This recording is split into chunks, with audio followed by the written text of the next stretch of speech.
It's nice to get out of Oklahoma, which is where I came from this morning. I'm just curious, anybody here happen to be from Oklahoma? So I'm the only one. I live there. I'm not from there. I was born in Virginia, so I'm actually kind of back home, which is nice. So as Suzanne said, I'm going to take you through this material that we developed for Training Day. When she said, will you come be part of Training Day, for a second I thought it was a Denzel Washington sequel. A little bit disappointed when it turned out I was wrong about that. But it's on measuring customer engagement, so let's get into that. If I can figure out the technology here.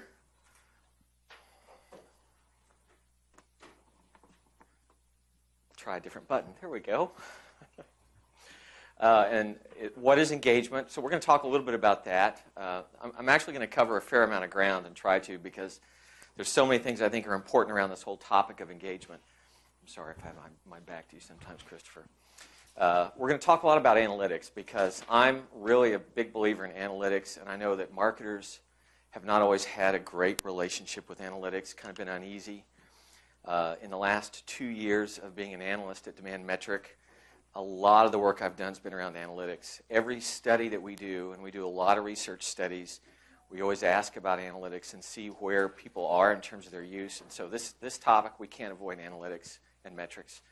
I'm going to share with you a framework. We're going to go into some strategies and metrics, and then if there's time for questions, I would love questions. So before I do that, just to give you a little bit more background on myself, as Suzanne said, I am Chief Analyst. I've done marketing, sales and marketing my entire career, which is over 30 years now. In my free time, I am an executive in residence in the marketing department at Oklahoma State University. So I teach marketing. I honestly don't really know what executive in residence means, but my mother's very impressed with that title. So I'm adjunct marketing faculty there. And I've been with Demand Metric just over 3 years. And primarily what I do is a lot of our research. So what Suzanne referenced, tomorrow we're going to unveil the study that she and I collaborated on. Probably many of you participated in the survey, but we'll talk about what we learned there. But today we're going to talk about something different in this topic of engagement. So I want to put up this definition and let you take a look at it. And you see 2 words in the title there, customer/member, because we're looking at customers and members the same way when it comes to this topic of engagement.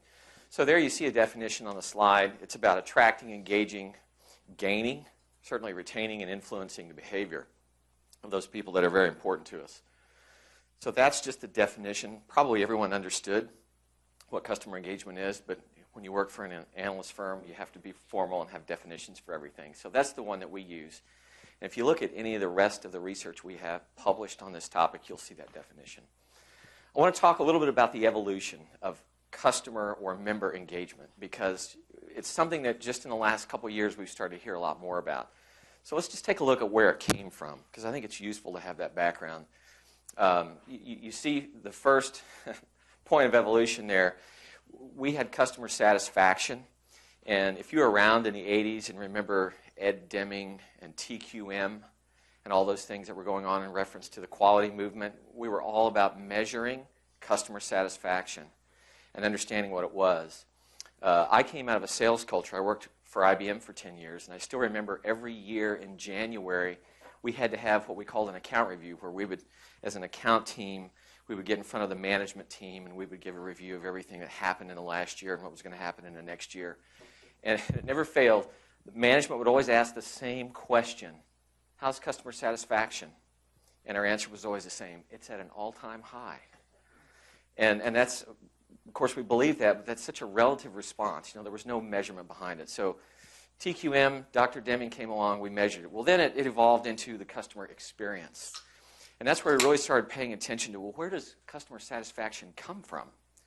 Well, it comes from the experience that we provide. So we started worrying a lot more about the touch points and what customers were seeing and feeling when they encountered us, wherever it was they encountered us. And so that's all a very good thing and a good evolutionary step. And then now where it is this notion of engagement. So it's kind of customer experience on steroids. It's not enough that we just give you a great experience. We want to engage with you. We want to dialogue. We want it to be two-way. And so that's really what we're talking about when we say customer engagement. So in terms of this notion of engagement. Here's some characteristics. Number one, it's intentional. What we know is member or customer engagement, it doesn't just happen accidentally. It's not something that just organically is going to occur. You have to engineer it. You have to architect it. It's something that you have to cultivate. And so because I'm from Oklahoma, you see the agricultural images. I just had to go with it. So we're very intentional. We plant, and then we cultivate. So there's the cultivated wheat just sprouting up green. The other thing we do is we nurture it. So it gets fertilized, it gets tended to, and hopefully it matures into something that we can harvest. And then, of course, it's measured, and that's the big piece. And I think that's the thing that a lot of people or companies, associations, and organizations, they forget that last piece. They really work hard on some of the early phases of this, but when it comes down to the measurement piece, they don't really either understand how or why it needs to be measured. And if you don't measure it, then you don't know if you're gaining any ground, do you? And so that's really the point of the measurement element. So let's talk a little bit about analytics, because if you're going to measure something, then you can't get away from this analytics topic. So we have some definitions here. Analytics, as you see on the screen, the process of identifying metrics. A lot of times you'll hear people talk about analytics and metrics, one and the same. To me, analytics is the process. Metrics are kind of the atomic unit of that process, the measurements that you take. It involves tracking the right measurements over time, and we'll talk a little bit about the measurements you can track, because there are some things we know that are very easy, and some things that we would like to track that you just can't figure out how to measure sometimes. Then the next step is take what you've learned, what the data is telling you, and then make some management decisions based on it. Some improvement actions. Use the results of the analytics process or the measurements to figure out how to improve. And so that's high level, that's the analytics process, but it certainly has application here to customer engagement. So before I can really go into that in a lot of detail, I feel compelled to go into professor mode, if you will, because I already warned you, that's what I do in my free time, and talk a little bit about analytics and why they're so important in the world of marketing. And this is the reason, because we see this argument taking place. I haven't encountered a marketing or an organization with marketing is probably a better way to say it, that doesn't have some experience with this on the slide, is you have one camp or faction that says, well, marketing, it's fluff. It's this soft thing. We can't afford it. It's an expense. On the other side, usually the marketing people, they're saying this, it's critical to our success. And a lot of times, by the way, the salespeople are here too in this camp. We have to have marketing. We can't succeed without it. And sometimes there's a little bit of a blame game going on between the folks who favor marketing, whether it's measured or not, and the folks who think it's just an expense. So this is why we have to have analytics, because if we don't, we're probably always going to find ourselves in this game to some extent. And there's a lot of data out here. This one, it's probably hard to see. There's a really small footnote on the bottom. The Fornace group has done some research in this area. And this credibility gap, I don't know if you're a marketer like I am, this bothers me. 80% of the CEOs say that, they don't trust their marketers or marketers in general.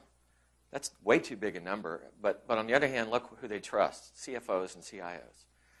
And so it's not that, we should feel badly that they trust the CFOs and CIOs. They should, but as marketers, don't we want the same degree of trust?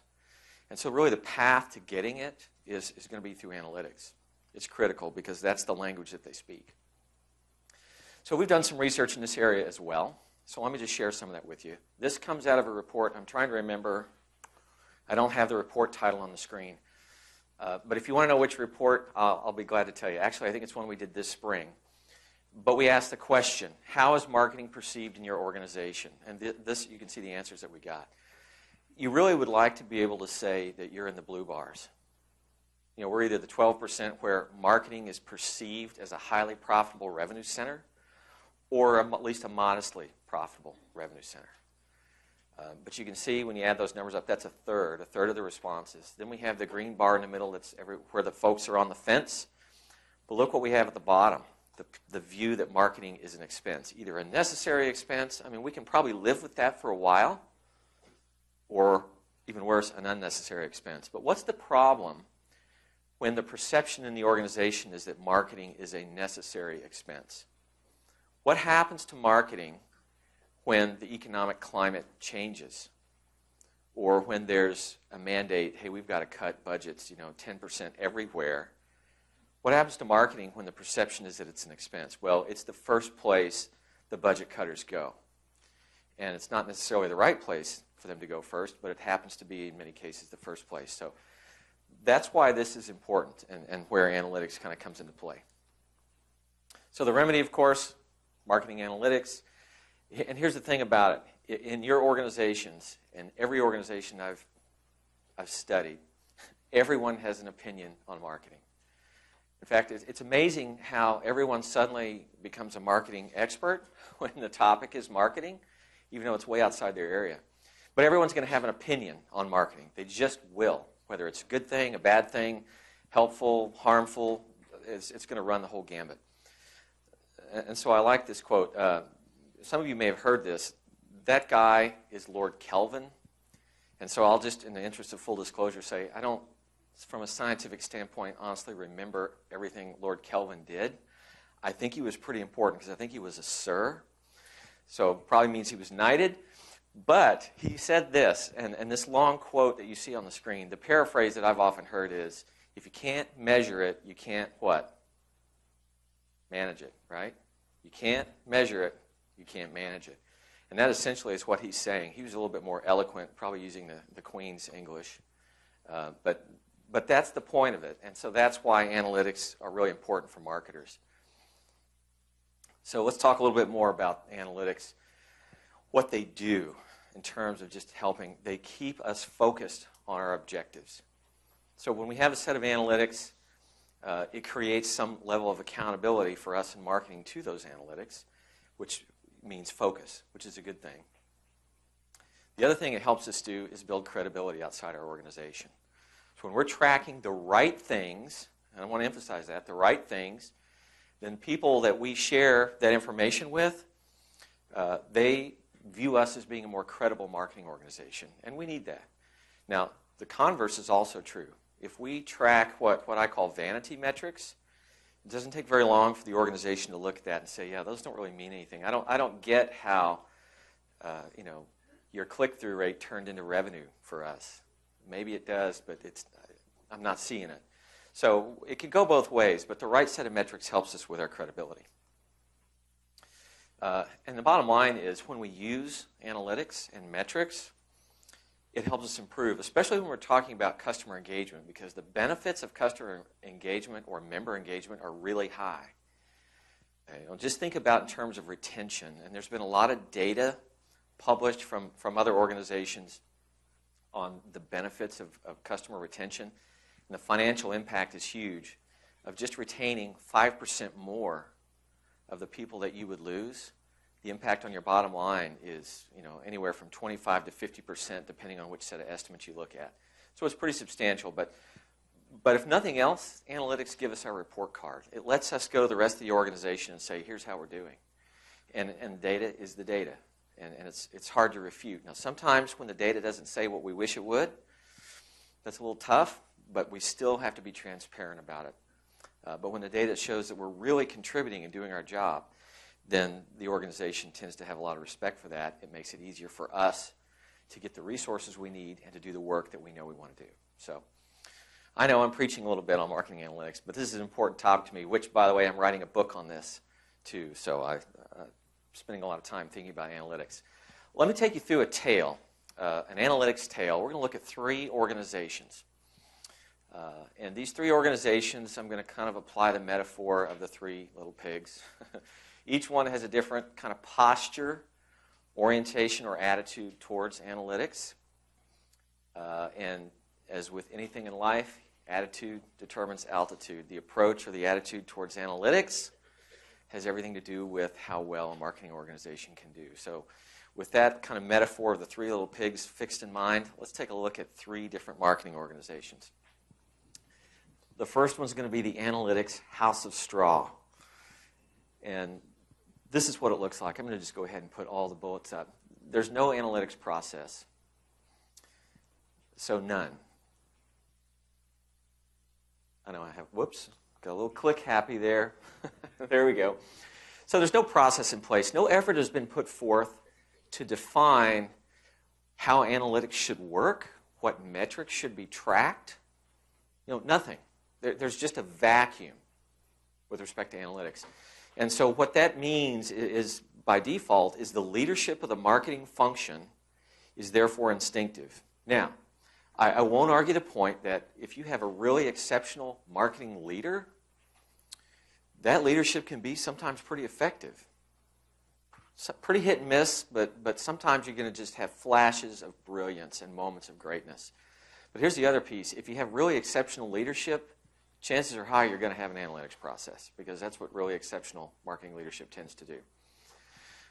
Where this takes you from an outsider's or an insider's perspective, doesn't matter which side of the marketing fence you're on, determining how well marketing works is totally subjective. So you go ask 10 people in an organization like this, how's marketing? You're going to get 10 different answers, probably. So it's very subjective. Here's the other thing we've learned about organizations that have no process for analytics, is they're very response-driven. And some of you who've been in organizations like this know exactly what I'm talking about. And by that I mean what the organization has been conditioned to do is when they need something from marketing, they go ask. And marketing's job is to have a list. And some of you have been in marketing organizations where there's a whiteboard, and you have a list, and you just write the stuff on it, and you cross stuff off as it gets done. Someone needs posters. Someone needs promo items for an event. Someone needs ad copy. Someone needs a brochure. Someone needs a white paper. Okay, on the list, on the list, on the list. We'll get to it as soon as we can. Look, we have a long list. That's response-driven marketing.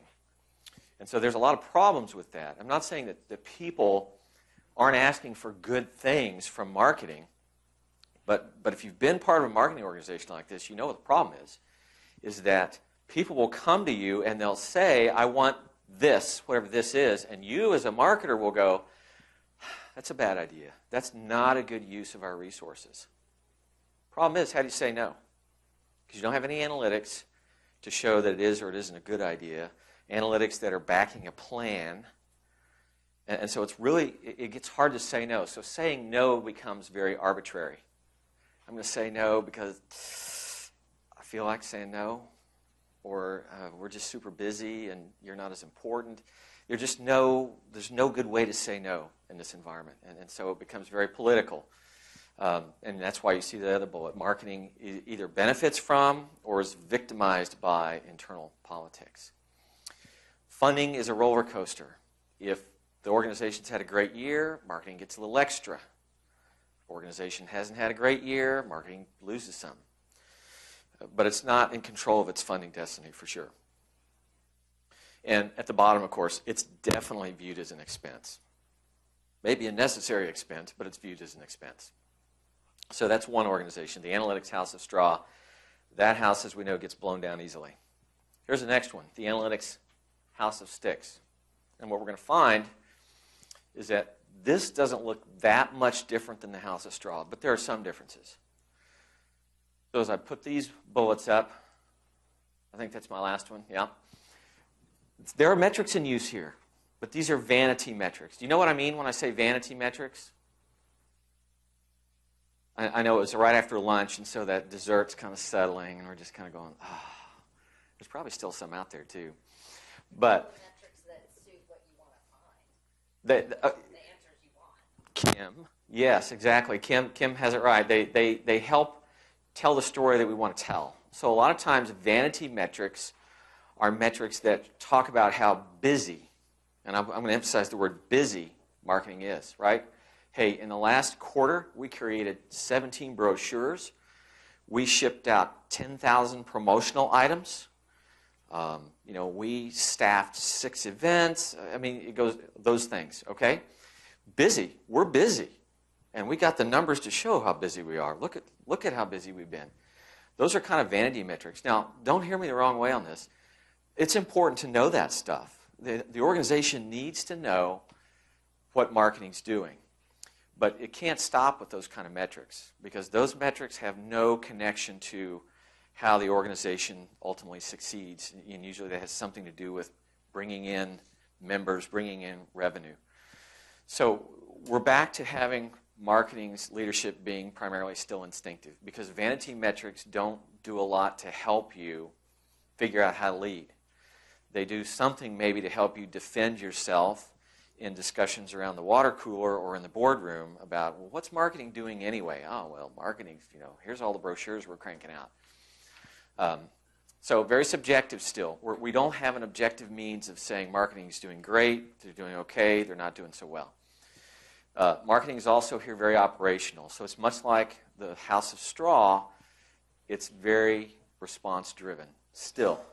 So strategy, when you talk to organizations like this about marketing strategy, usually the answer you get is, yeah, we're too busy to put strategy together, honestly. We have so many things to do, we can't take time to plan. So, think about that response and how kind of alarming that is to say, we don't have time to plan because we're really busy.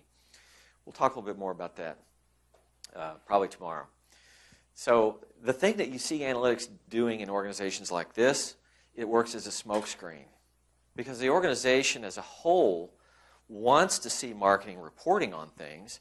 And so marketing we're throwing numbers out there. And I think those of us in marketing will agree, hey, we can throw the numbers out. I actually got into marketing because it didn't involve a lot of math.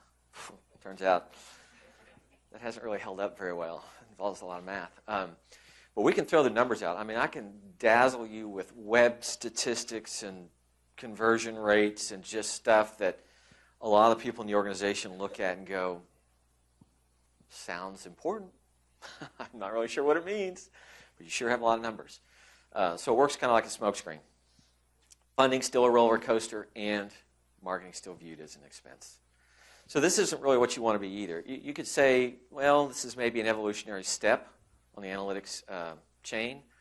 I'm not so sure this is, but let's talk about what is a good step, and that's the analytics house of bricks. And this is where you do have an analytics process, and it's a real one because we're tracking the metrics as part of our process that show exactly how marketing is contributing, what it's impacting in terms of things that matter to the business. And usually that has something to do with revenue. The other thing that we see here is the leadership of the marketing function is data-informed. I didn't say data-driven because I actually am not in the camp that says marketing needs to be data-driven. It just needs to track the numbers, whatever the numbers say, that's what marketing needs to do. Nope, I don't think that.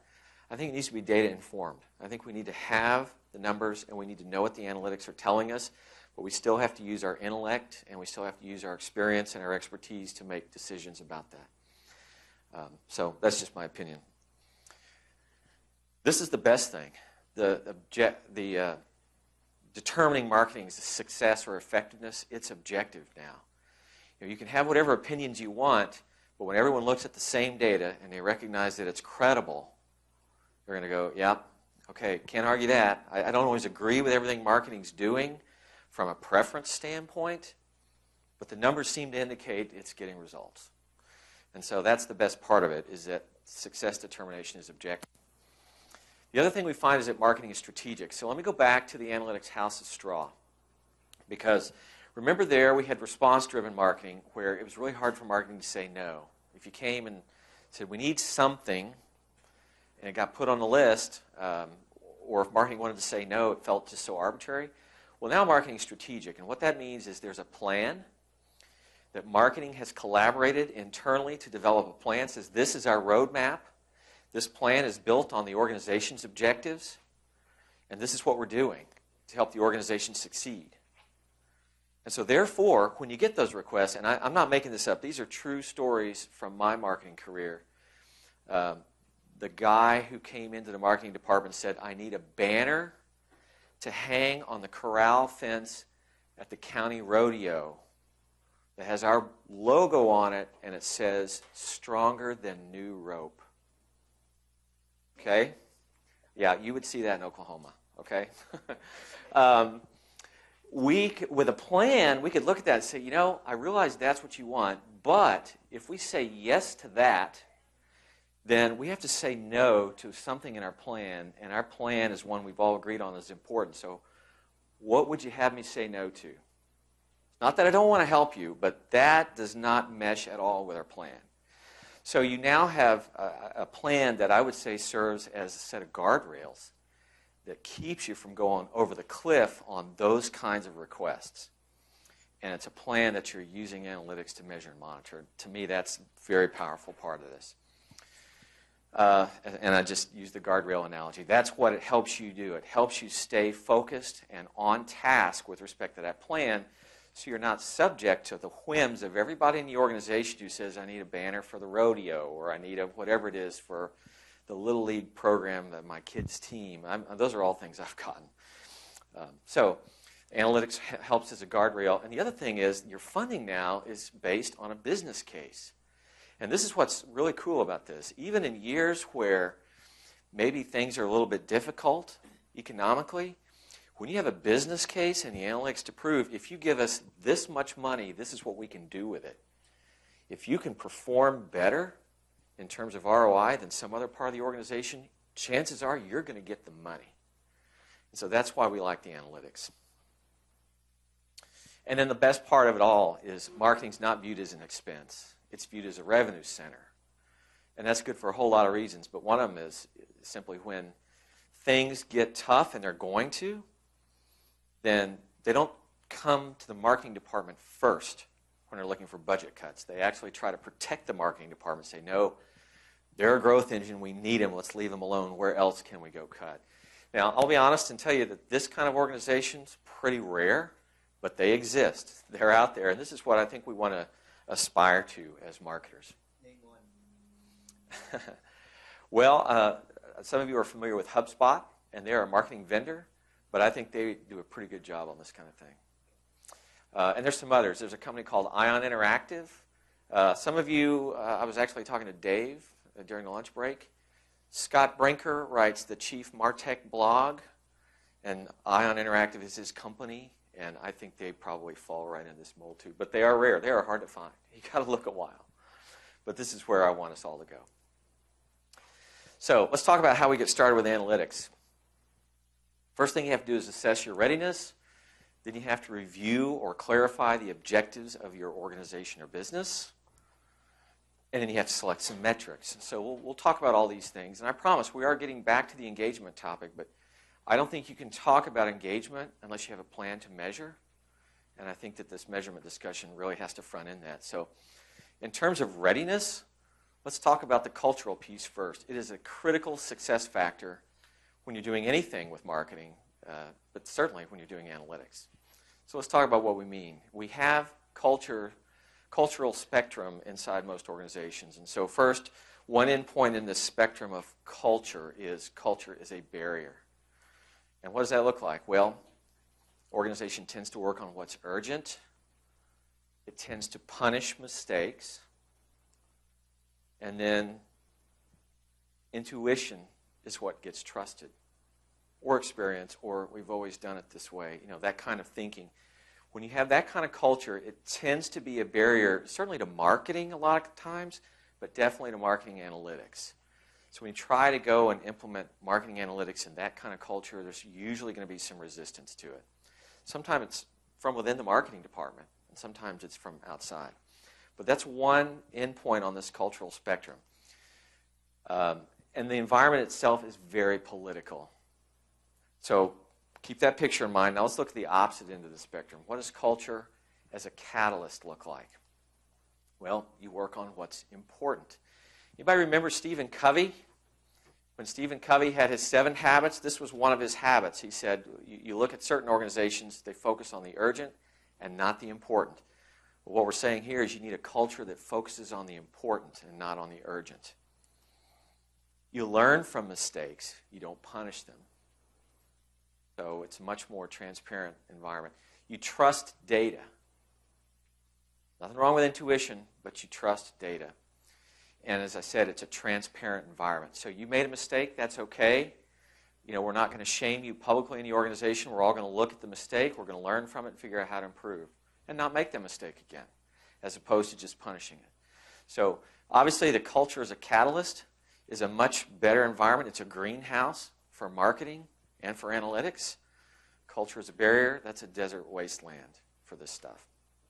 So when you're assessing, are we ready for analytics, this is where you start. You look at your culture and figure out, do we have the kind of culture we need?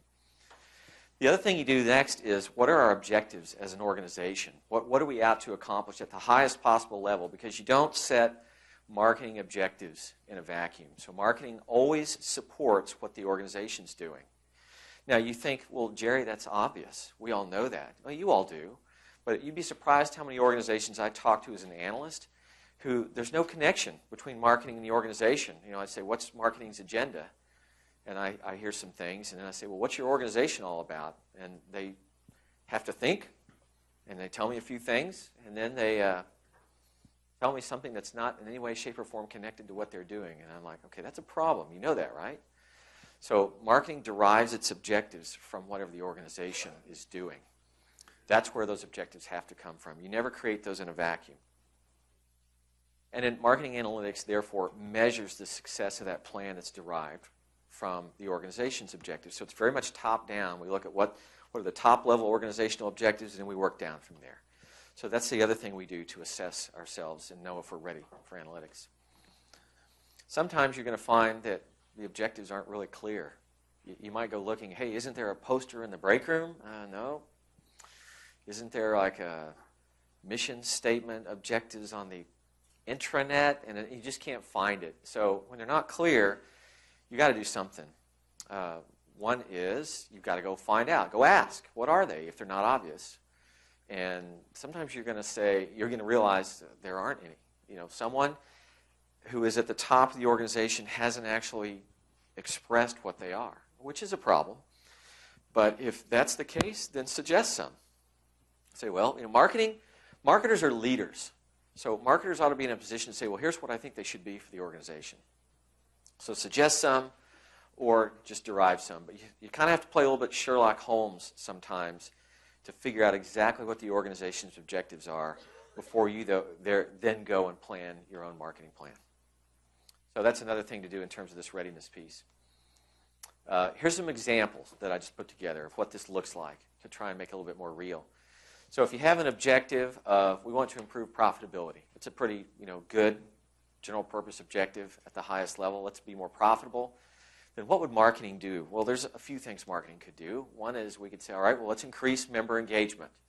Because I promise you, there's a relationship to profitability and member engagement. Another one would be, hey, let's improve retention. That's going to help too. And let's also increase the share of wallet. Let's get a little bit more out of everyone who is part of the association. So those are just 3 sample objectives that would all support that top-level association objective. And then underneath those, you would have metrics. And I'll talk about those too. But you therefore want to go and select metrics that link back to those objectives. So sticking with that example, if those same 3 objectives that I just mentioned would have measurements, some might look like this.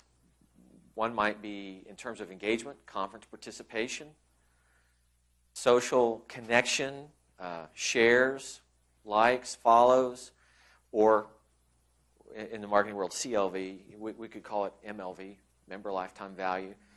But knowing what that is would also be very important as a measure of engagement. The second one, retention, that one's pretty easy. Retention rate, what is it? And then, of course, underneath that, figuring out how to do things to improve it. And then the average spend per member would be a metric you could use with that last objective. So that's the high-level flow. I'm probably not telling you things that aren't pretty obvious to you, but I want you to see the connection here. This is how it would all go together. So here's the caution. When you start looking at doing this, what you find is that there are things that are easy to measure, and they don't necessarily help. This quote, incidentally, I've seen attributed to Albert Einstein a lot. I don't know if Albert Einstein said this or not, but I mentioned I'm writing a book on marketing analytics, and so publishers are very picky about source attribution. So I wanted to use this quote in my book, and I did, and when I went and researched, I found out actually this guy that I'd never heard of, William Bruce Cameron, it comes out of a text, I think, on psychology or sociology. Wherever it comes from, I like it. Essentially saying that, not everything that counts can be counted. And that's our challenge with marketing metrics, is we've got to figure out how to collect data about the things that really matter. So we just have to be careful and not just select things that are easy. Yep, we can count web visits and page views all day long, and those are useful for something, but they may not be the best set of metrics for us. So this is some data that comes out of the study you'll see all of tomorrow. And so we did ask in our association study, what are the metrics that are in use? And here's what you see. Click-through, number 1. Open rates, number 2. Conversions, notice the drop. It drops from 76 down to 33, so less than half. Reach influence, 28, and then none. So 13% of the organizations, these are associations in a study, said none, not doing any. RFM followed by other. So you take a look at this and say, all right, that's interesting. The thing I observe about the most frequently used metrics, the ones that are 77, 76%, those aren't necessarily vanity metrics, but those are volume metrics. They tell us something, but they don't tell us nearly everything we want to know. And so we need more than that. The metric that gets closer would be the third one. That's conversions. Conversions starts to get closer to telling us how we're making an impact with something we're doing.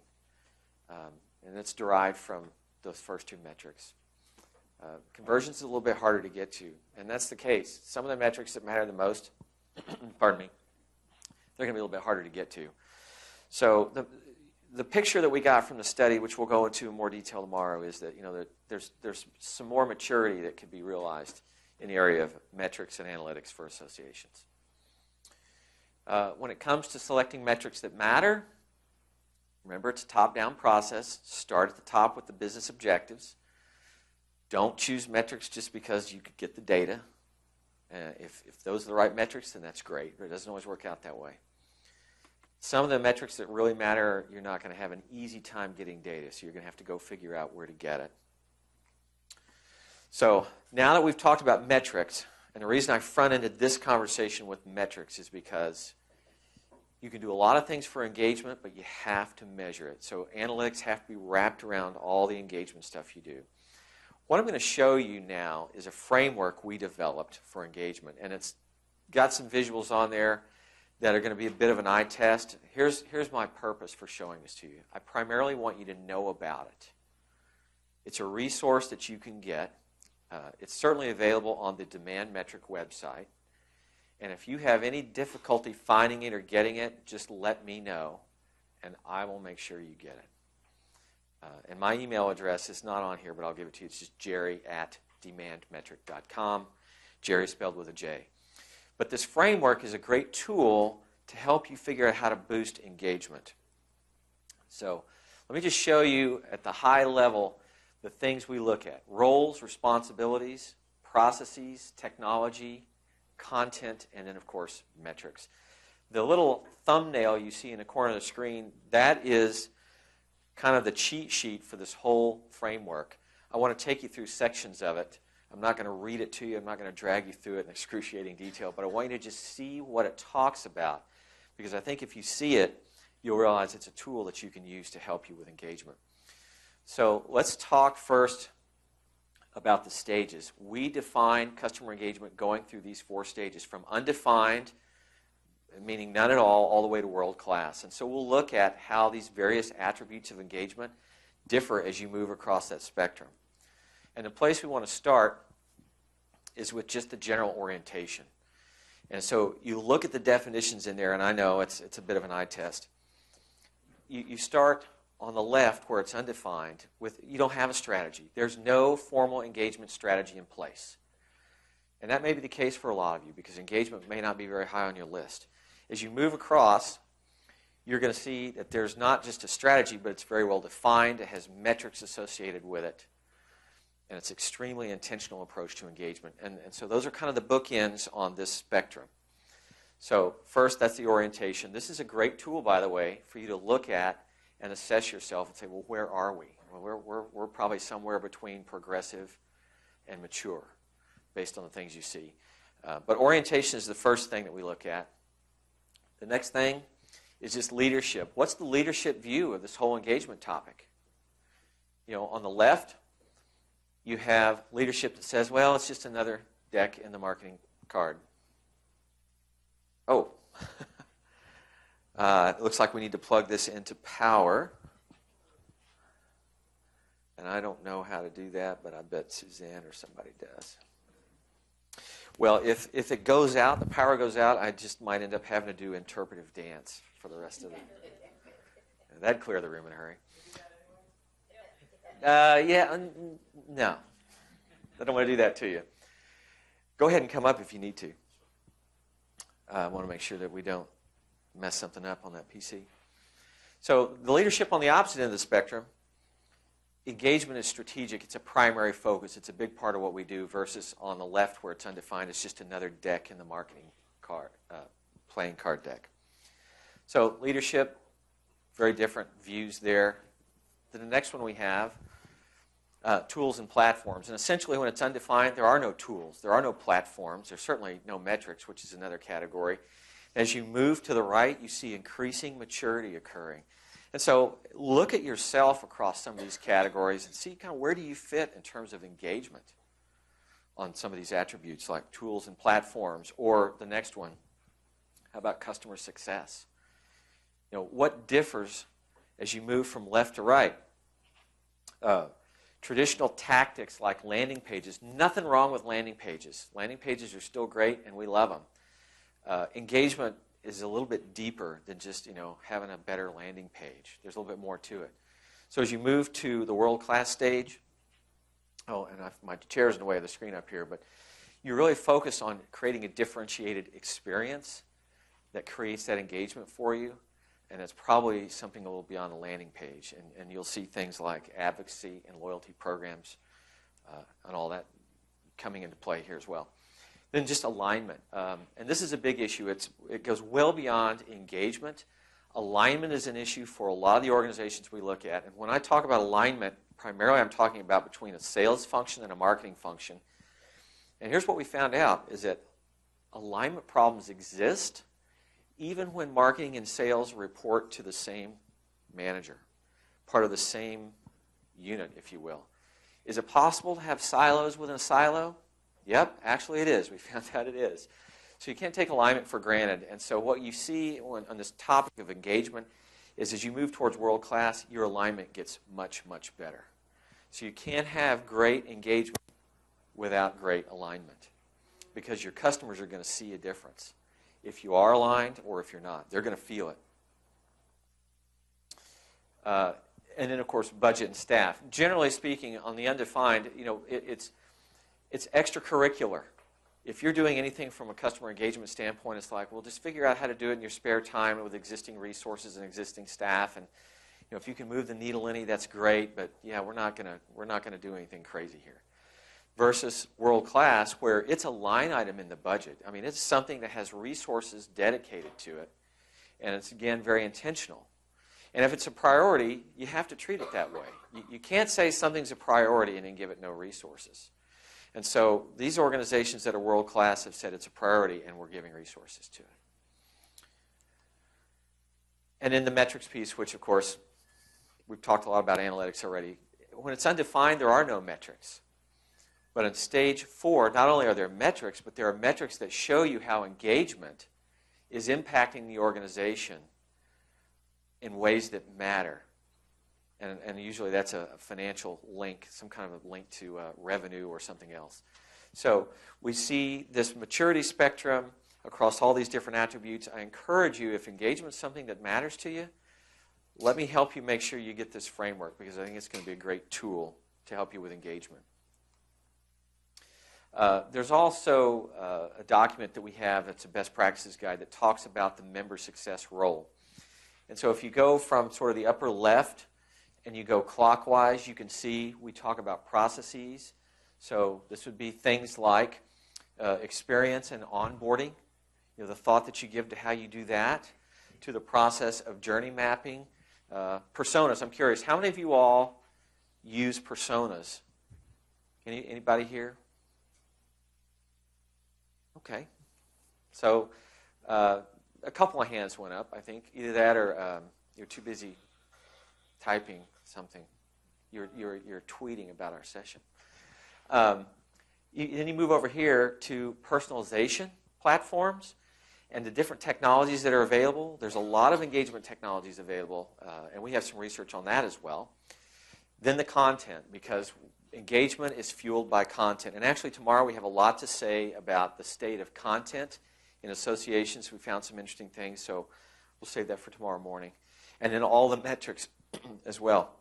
Customer lifetime value turns out to be a huge metric for engagement, because you think about it, one of the things you get out of better engagement is you get a longer relationship with a client or a member, and that longer relationship translates into more value over time.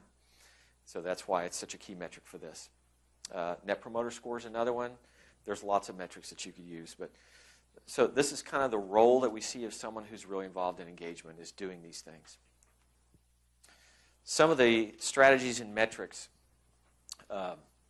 Online communities. There's two I wanted to talk about. How many of you all have an online community? Okay, so a few more of you have that. Online communities turns out to be great engagement engines. And here's a definition that we have. We just did a study on online communities, so got some fresh research on this as well. A lot of people don't have online communities because here's what their thought is. Well, we're doing social media, so why should we do a community? Turns out it's still a really good idea to do a community. And if you'd like to look at any of the research on this, I'd be happy to show it to you. But it's not something that you decide not to do because we're doing pretty good on Facebook and LinkedIn and Twitter, so we don't need a community. Communities make a huge difference when it comes to engagement. Here's some of the benefits from the research that I mentioned that we did. The top one, a better understanding of the needs of the very people you're trying to serve. Top benefit. The second one, also pretty important. What do you get out of a more loyal customer base or member base? You get referrals, and you get retention, and everything good. There's no downside to more loyalty. So the benefits here are pretty significant. Better brand perception, all these things come out of having a branded community. Here's what we learned in terms of adoption. Now this, by the way, isn't unique to associations.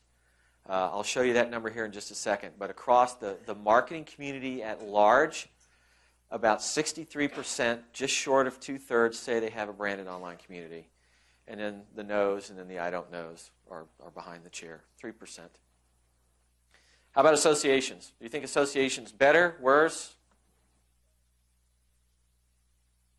And it's worse. 36% have online branded communities. So a little bit behind the rest of the marketing world. And for an area where there's so many benefits in terms of engagement, it seems like something that ought to be considered. So, and I'm sorry I didn't get my bar lined up with the x-axis there. I already told you that math was kind of not my big thing. So there's three kinds of people in the world: those that are good with numbers and those that aren't. You got it. Okay, here's some. Here are the metrics. We asked also in our study on communities, what metrics? Tell us about the metrics. Well, there's kind of 4 categories. From none, 17% of people use no metrics with their communities. About half are using what we call just basic metrics. These are just volume metrics. And then we have intermediate, and we have advanced. And advanced metrics are true measures of engagement. And so obviously where you want to be is you want to be in the blue bars. You want to move towards the right and have more advanced metrics. But it's an evolutionary process. You're not going to have all those metrics in place and tracking them when you first start your community up. But that's where you want to get. You don't want to just count how many people are members of the community today. You want to monitor activity. You want to monitor referrals and all kinds of things that come out of your community. So communities are a big way to boost engagement. Content. Communities are driven by content. And we see content marketing problems listed here. As I mentioned, we're going to talk more about content tomorrow. But if you're going to do communities, you need to have a plan for doing content. And so I put this up here just so you can understand some of the challenges. Content is another way to engage people, to engage your members, to engage your customers. We engage them through content. It's the thing that causes a lot of people to find us in the first place. It's the thing that gets people to share and refer. And so we recognize there's some challenges when it comes to content, but you have to do content. It fuels almost all the important things I see marketers doing today. So we have content. And here, I'm sorry, I shouldn't have taken my glasses off and put my contacts in before the presentation. We asked, in a study we did, I'm trying to remember when it was, I think it was June. And by the way, I mentioned Scott Brinker, Ion Interactive earlier. His company sponsored this research. We did this together. Content turns out to be a fabulous way to engage as well. But there's two kinds of content. There's passive content, which is what most people have been producing. And it's white papers, it's case studies, good things. Those are all good things. But here's what's happened. Content fatigue has set in. And so more and more people are putting out content that's passive. It doesn't engage as well. So there are now interactive forms of content. And I think I have some coming up on the slide next. Interactive content engages much, much better than passive content. Here's the breakdown. We did in research in June. We asked people, what's the difference in terms of the perception of content if it's passive?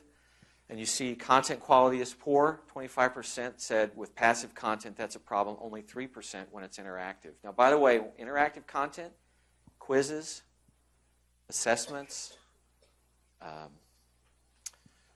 calculators, certain forms of gamification. And I may have this on a slide, but here's the thing that I'm seeing, and I hate to use them as an example, but I can't think of an example that's better because they're just killing it.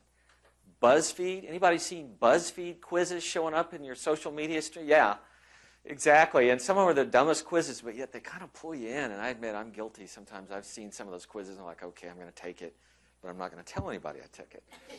So I take it anyway, but that's interactive content, and it engages people.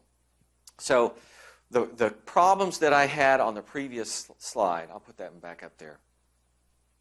All these problems that you see, content is not, the quality is not good, or the quantity is not good, or it's not generating leads, or it's not getting attention, it's not getting shared, it's boring, it's uninspiring. So when we look at some of these top problems, when it doesn't create opportunities for interaction or engagement, well, high percentage rate for passive content, much lower for interactive. The third one, the formats are boring or uninspiring. Well, a third of people say, yeah, that's a problem with passive content, but only 15% for interactive. And in this last one, the content's not getting much attention. Look at the difference there. 37%, yeah, that's a problem with passive content. 8% say, not a big problem. Only 8%. So interactive content is another key strategy for engaging members. Just those kinds of content. We have a whole research report on this. If you want more detail, I can give it to you. Whoops, going the wrong way again. So here's the example. I thought I had this slide in here. The different types. You can see them listed here. This chart shows the frequency of use. So 40% say we're not using any interactive content. None. But everything in blue is a form of interactive content, starting with assessments, the most popular thing, calculators, contests, interactive e-books, interactive white papers. I hadn't seen one of those until a couple months ago, and someone showed me one. And it's really cool. It's a white paper with interactive content embedded inside. It's pretty cool. And you can see, go down the list, quizzes, configurators, wizards, even games. And this thing at the bottom, interactive lookbooks, that's not very frequent use today, but will probably change. These are the things that are doing a great job creating engagement. And so as people invest in content, if you're trying to get more engagement, this is what we recommend you take a look at. In terms of measuring effectiveness, we've got these metrics in use right now for content. Measures of engagement, just 11% of people are measuring that. Measures of influence, 14%. Measures of interest, again, the big bulk they're just basic measurements. And they're okay, but we really want to understand how the content's creating impact. So if that's what you're trying to do, you've got to have one of those top 3 measurements. One of the bars in blue has to be what you're looking at as you're measuring content. And then some of the key engagement metrics. I want to wrap up with this. CLV is a big one. CLV is an important metric for measuring engagement. I think the lifespan or membership length is another important measurement for engagement. Retention rate.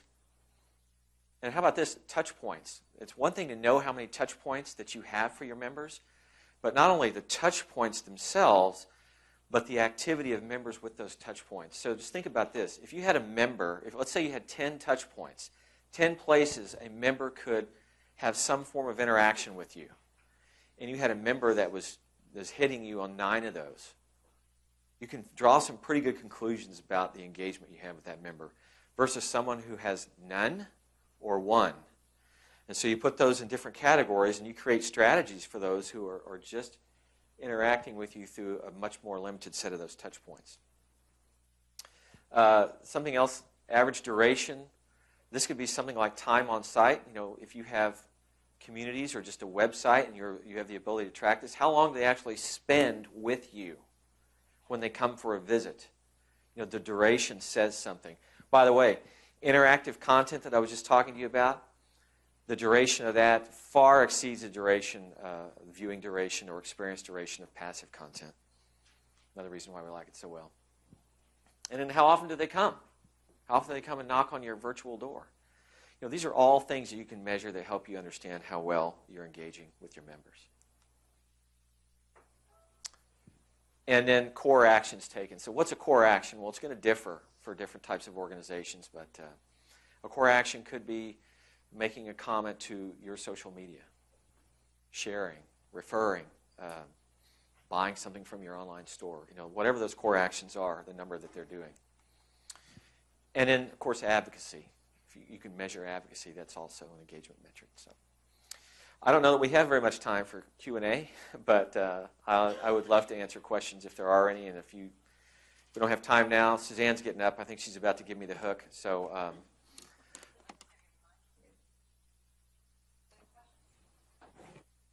questions, comments, Oklahoma jokes? Okay, going back to kind of the value of marketing and how the House of Bricks shows marketing as a revenue center.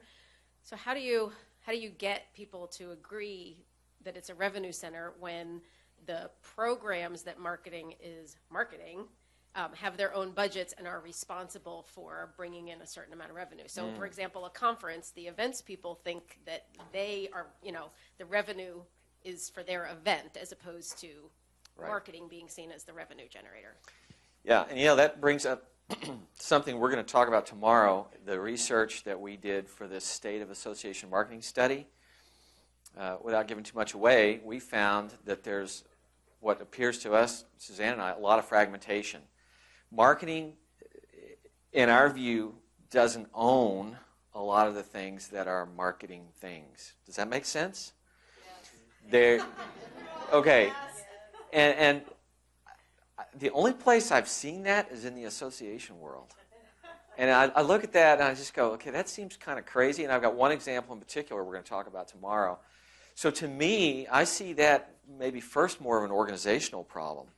So if you're asking me as a outsider, who has chief analyst on his business card, I'm going to say I think that has to be addressed first as an organizational issue. Because with that level kind of fragmentation, it creates all other kinds of problems. And I don't know that these exist for you all, but how about consistency? If you got 2 or 3 different departments in an association doing what I call marketing things, are they all representing the brand the right way? Is there consistency of message? Is, in little things and big things? And I got to believe there's probably some times where there are not. So I don't have a simple answer for that one. But that's where I see the problem really being is the fragmentation, the way it's organized. And so if I were going to come in and try and fix that, I'd say, well, first we're going to change the organization a little bit. I can take it one step further because here's the big problem. The marketing function has been centralized to the marketing department, but the marketing budgets reside with each of the programs. And that makes all the sense in the world. Is. Well, the only thing I can do is tell you have my sympathy. But to me, that's a cultural issue. Yeah. And to change culture, in my experience, the leadership has to change. And that can mean 2 things. either the leader, the current leader, starts thinking differently, or the current leader goes over here, and so there's two ways I see that happening. I don't know if we have time for any others, but until Suzanne pulls me off, I can answer another question if there is one. Anybody else have that pain? I think we all have that pain. Thank you, Rachel Bell, for that comment. And I think that's what, going back to our digital call to action. Thank you so much, Jerry. Of a digital call to action of we are all suffering from that, and you'll see tomorrow when we look at these results, it becomes crystal clear what's kind of some of the areas for why associations sometimes are not the fastest of moving of organizations. I got a lot of nods. And you're going to hear that again and again. And I think when you put the numbers up, and that's what we were going for, can we see evidence, can we see hard data, instead of going a gut level reaction and observation, can we start saying, look, something clearly needs to change here. So that's why we all have to kind of bond together and get this thing moving and start using these statistics. So everybody, can we give a big round of applause for Jerry? All right.